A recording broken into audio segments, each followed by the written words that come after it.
We are now joined by Brad Keselowski, driver of the number 6 RFK Ford, and Chris Buescher, driver of the number 17 RFK Ford. If you have a question for either of these gentlemen, please raise your hand. We will get a wireless microphone to you. Who would like to start us off?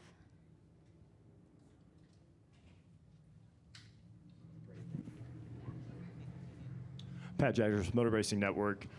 When you guys think about just the lack of track time when it comes to when you go to qualify, how has qualification, how has qualifying evolved? Go ahead, Chris. For here specifically, week in, week out. Just week in, week out. Yeah, I mean, at least now we got laps on a lot of these tracks. It's certainly quick, 20 minutes. Fortunately, we have a lot of SMT data to go through. It turns into a lot of your practice time that used to be on track is now spent studying, trying to prep and be ready for those handful of laps. I think the next part of it is, our adjustments are just extremely limited. So the same really can be said for our teams, where our setup development is not done at a racetrack near as much now as it is back at the shop, back on simulation, and trying to be prepped to where we can get to where we need to be within the tight parameters that we have our practice day now. Just to follow up on that, when it comes to like pit lane selection, how important is it to be able to unload and have speed?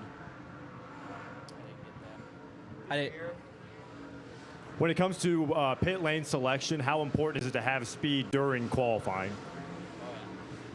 Yeah, I think he's asking how important is speed in qualifying for pit lane selection. Well, I mean, week to week it varies. Last week I thought it was critically important. The way Darlington played out with the first pit stall and the proximity that it had to the timing lines in the pit out line, just such a significant advantage. And then I think we see other tracks where, it's not a big deal. It seems like Daytona and Talladega and those places, the way it plays out there, it's not a factor in the race. So week to week, I think it varies significantly. Obviously, you always want to qualify well. There's nothing bad about qualifying well, usually. Although we had that race at Atlanta this year where the 22 car started a lap down, and it was the best thing that happened to them. So usually qualifying well is a good thing. And pit stalls are one of the reasons why. Additional questions? We'll come up front to him. Just Matt yell Weaver. at us, guys, really loud. Matt Weaver, Sportsnaut. Start with Brad. Being here at Wilkesboro short track, this place was an endangered species for a while. As intermediates become more the better racing we have right now, are short tracks becoming more of a endangered species? Could they be at risk of going away? Yeah, it's always interesting to see, at least from my perspective, Matt, how the racing evolves. And there's all these kind of lagging indicators.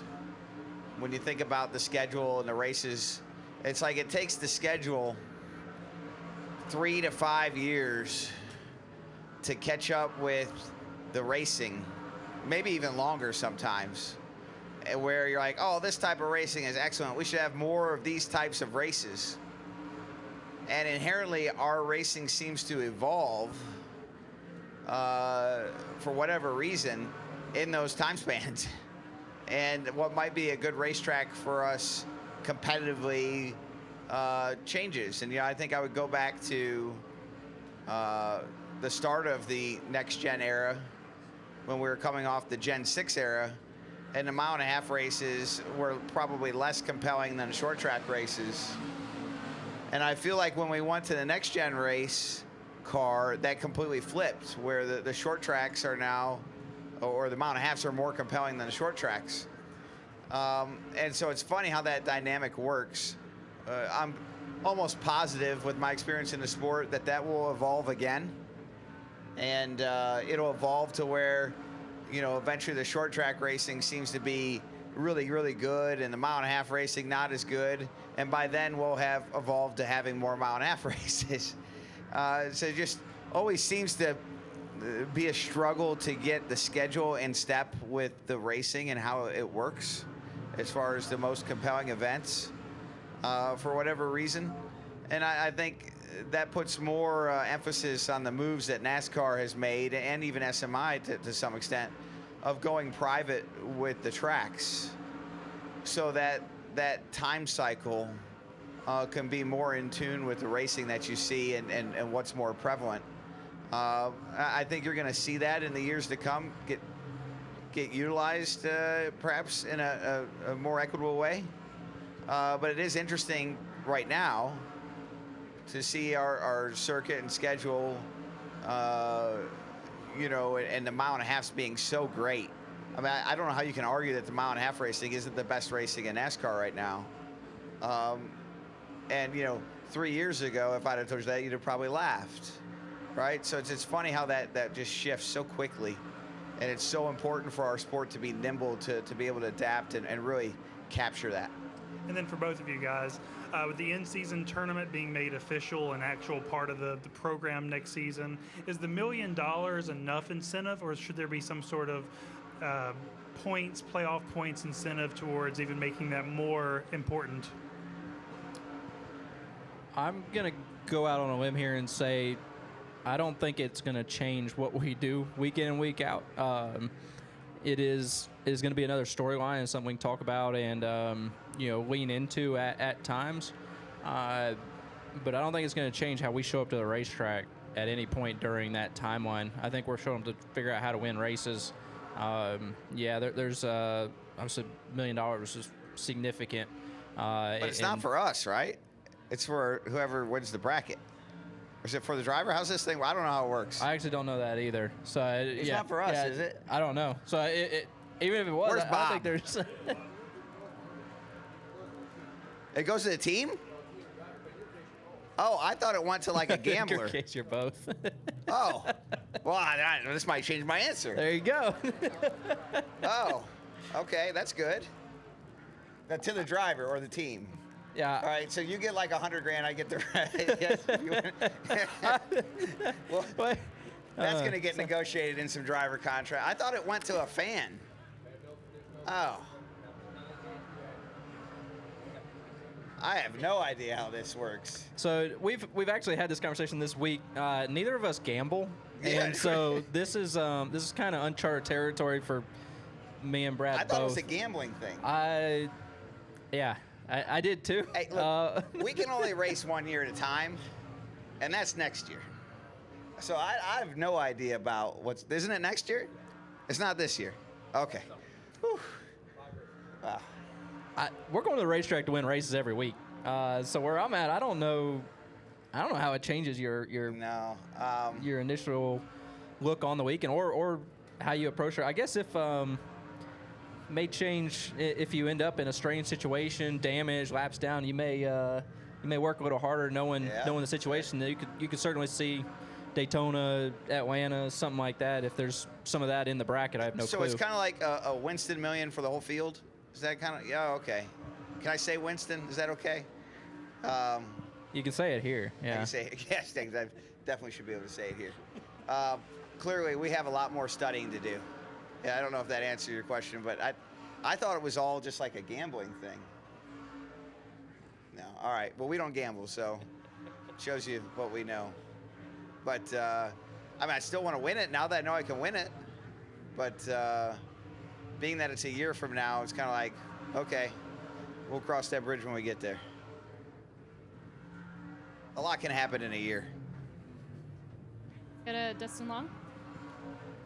Dustin Long, NBC Sports. Brad, you were talking about evolution of the sport.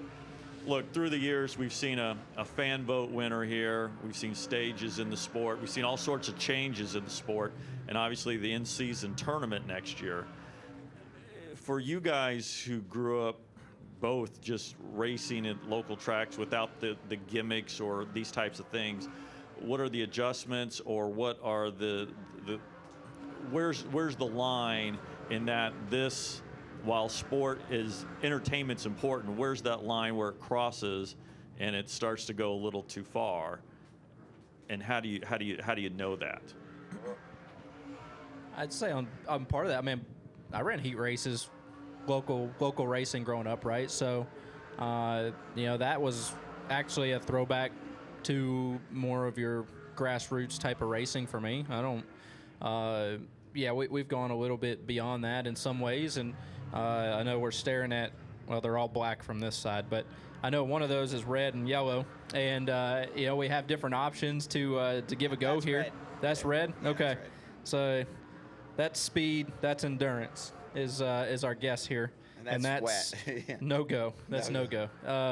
And I guess with that, I mean, it's opening up opportunities for this race. Perfect example. Give us an opportunity to go try something. I think we actually tried heat races on the Xfinity side probably close to 10 years ago, didn't we? At one point there, and you know, I actually enjoyed that, but also I remember Bristol. There is a fear of getting something wadded up and not being able to continue on in your primary really can mess up your year-long outlook on it just by doing that. So it's a little tricky in that sense. And heat races growing up a lot were to make sure that, you know, we established a field and sent home, you know, 40% of the cars that were at a racetrack.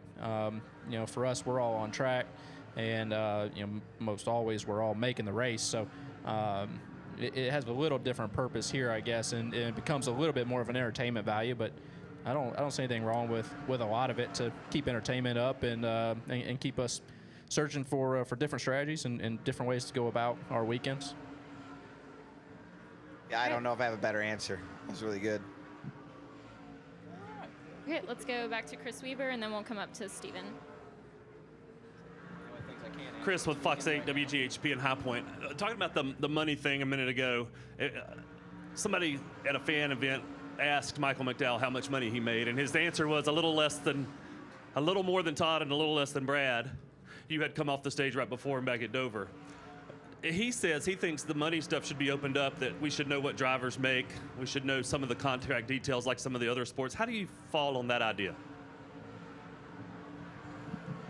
You want to take this one? Yeah, I I'll don't take know. that. I mean, generally, I'm a fan of transparency in all aspects of my life. So, I think I'm a fan of that stuff being more public.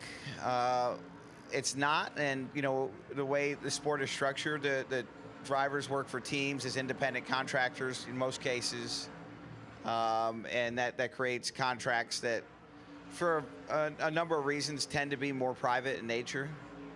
You know, I wouldn't have an issue at all with that stuff being more public, personally, as long as it was public for everyone. That makes sense to be public for one person and not for everyone. You know, and so I don't know if I would say that's like the number one thing for our sport to be working on. Probably wouldn't prioritize that. But it does. Transparency is generally a good thing in my eyes. I guess to add a little bit to that, I feel like when I was a kid watching on the couch, and I may be way off base in this, but it used to be advertised a little bit more what purse was for a weekend, where everything paid out, and I know, you know, we really don't know that. This is the one weekend where we actually talk about it. I think we talked about it at the 500 this year because it has exponentially grown as an event, but you really don't talk about it on the race side of things either. It's not really, yeah, like Brad said, it's not at the top of our minds, I guess, most times, until you put it on the billboard that it's $1 million to win this weekend. Yeah, most of us are, you know, we're incentivized to win by money. Don't get me wrong. I don't ever want to leave the impression that we're not. But for the most part, I think most of the drivers are incentivized by pride, probably a little ego, maybe a lot of ego in some cases. And the money is just, it's a compliment to that. But I don't think, I can't speak for everyone. I don't think it's a primary factor in what race car drivers at this level compete for. Yeah, let's come up to Steven. Steven Toronto, CBS Sports. I'll pose this question to both of you. Since we're back in North Wilkesboro, last year there was so much made about this track being resurrected, brought back from the dead, what have you, and there was really a celebratory kind of collegiate atmosphere and feeling surrounding that. Now we're back here for the second year in a row. We're going to be back here for the All-Star race next week. But what is it like to be back in North Wilkesboro, knowing that now it's, it's moved from this long lost speedway to being a place that we race, a place that we go regularly again? Yeah, so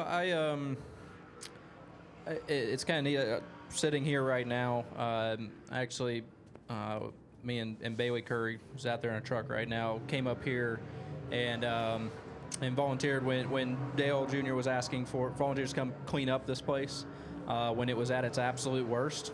And I remember that pretty clearly, walking into this room and it looking like a post-apocalyptic war zone.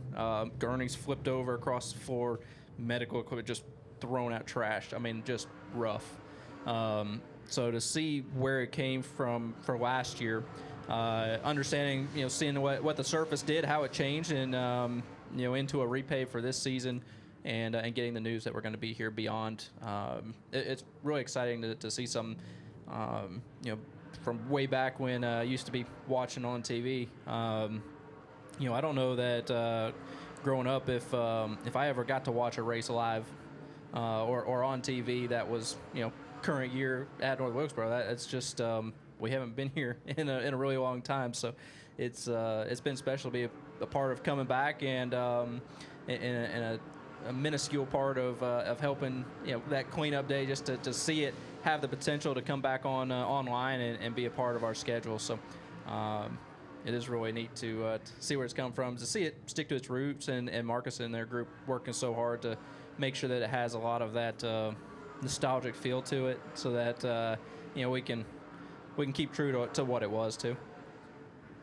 Brad, you were watching Brendan Queen pretty intently. Any thoughts on him? Yeah, he ran the late model race here last year and kicked our butts. So I'm just glad he's getting an opportunity.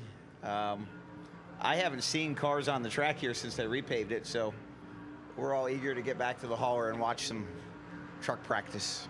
Right. Thanks, guys.